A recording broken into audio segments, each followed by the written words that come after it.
I'm Wayne Cox. You might recognize me as the host of the game show Talk About, and a few others. In my career, I've had many incredible opportunities, but one stands out from them all.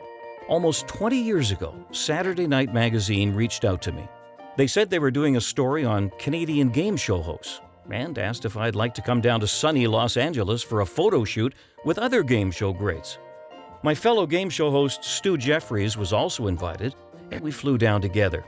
It was an absolute thrill to be in this room with all these Canadian legends, and for a second, I had to pinch myself and thought, what am I doing here? I mean, there to my left was Monty Hall. Now that's a man who had an interesting path to the top.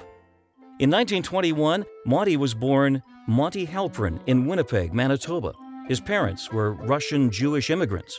He was quite a man, a wonderful, wonderful human being on every level, and an amazing talent. One of the greatest contributors to game show history. By the way, there's a guy writing a book on him who you might want to talk to, and he knows everything there is to know about Monty now. My name is Adam Nedeff. I am a game show historian and author. I've written a biography of Monty Hall. Monty grew up in a house with 13 people and grew up not in the greatest financial situation. They were poor, but they were happy.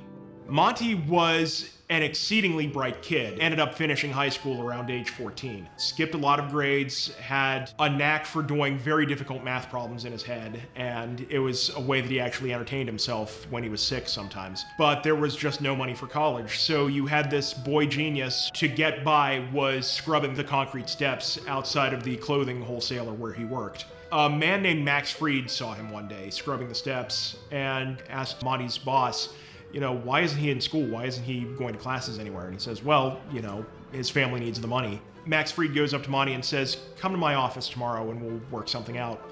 And Max Fried makes this deal, with Monty, where Monty will go to college and it will be completely on Max Fried's dime.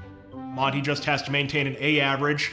He can't tell anybody where the money's coming from, and he has to do something like this as soon as he is financially able to do so himself. Monty Hall was an amazing host, and the values that he acquired as a child, I think, lived on with him through his career. Monty originally was going there for medical school, but because of a quota system they had at the time, Monty found that he was not able to enter the medical school because he was Jewish. Monty took a left turn into broadcasting. He instantly found a fit, moving to Toronto and hosting shows like Who Am I?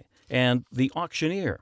Well, Canada didn't have much of a game show scene in those days, but New York City was booming, so off he went.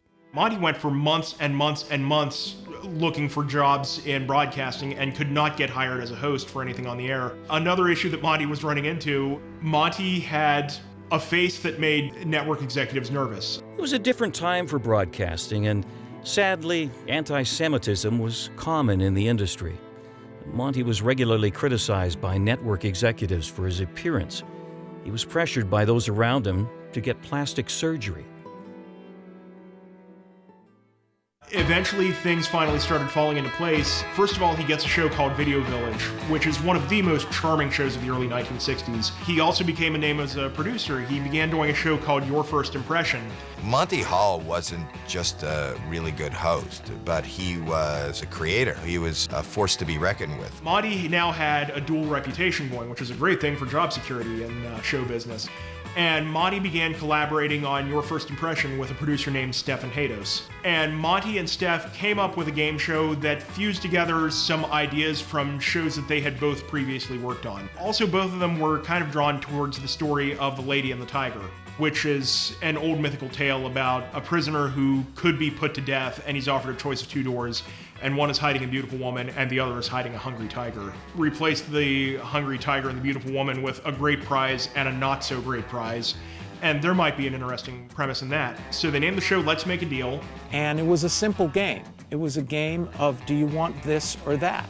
I will give you right now $100 for the box right there. Gene Carr. Yes, no. Yes, no. Monty took that very simple premise, and he and his partner Stefan Hados turned it into a mega hit that lasted for decades. If you've got a TV show where the viewers are yelling back at the TV, It's a hit. I think that he was the architect of decision points, which is what a game like I Did was based on, right? Do you want to leave now? Do you want to take what's behind door number 1? Do you want to take what's in your case? Just watching somebody squirm under the pressure of making a decision instead of just trying to come up with the right answer to a trivia question, you know? So it was just where it was humanity. He was one of the first producers to really allow every type of person on the show. The people on that show were not airbrushed. They were not all of one type. He invited all looks, all sizes, all ethnicities. Anybody could be on Let's Make a Deal. Monty was doing something completely brilliant, and I don't know if the average viewer would clue in on it. Monty would not just interview the contestants, he would make a friend. He would develop a relationship within the space of about 30 seconds with these contestants. That way, when it gets to the point where Monty is saying, now, you can have this $500 that I just pulled out of my pocket, or you can have the box that Carol Merrill is standing next to. It's fascinating how very often the contestants aren't even looking at the box, and they're not even looking at the money. They're looking at Monty.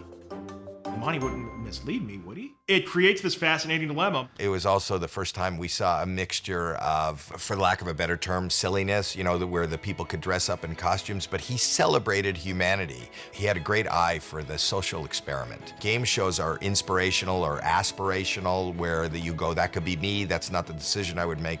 By the same token, he was the first one that realized that somebody's reaction was as much a part of the game as the game. So if you opened the door and it was a wet bale of hay, that was also fun for the audience at home. And he was a great people person. He really loved people. He loved changing their lives. He loved making them rich. He loved giving them fame. He knew that the star of Let's Make a Deal was not him. The stars were the contestants. Monty listens. That's the thing. Tell me about what you do for a living. Oh, you know, I'm going to college right now. And so later, Monty would hand over the $1,000. You can have the $1,000 or what's in this box. Boy, what's tuition like at your school these days? And now it's this new dilemma. Like, well, yeah, $1,000 would be nice, but boy, what's inside the box? I really got to know the man in a very personal way and appreciate not only his talent as a game show host, but as a humanitarian, as a father, as a family man, a great citizen of Canada and then the U.S. Hall honored the promise he made in his youth to pay it forward when he could.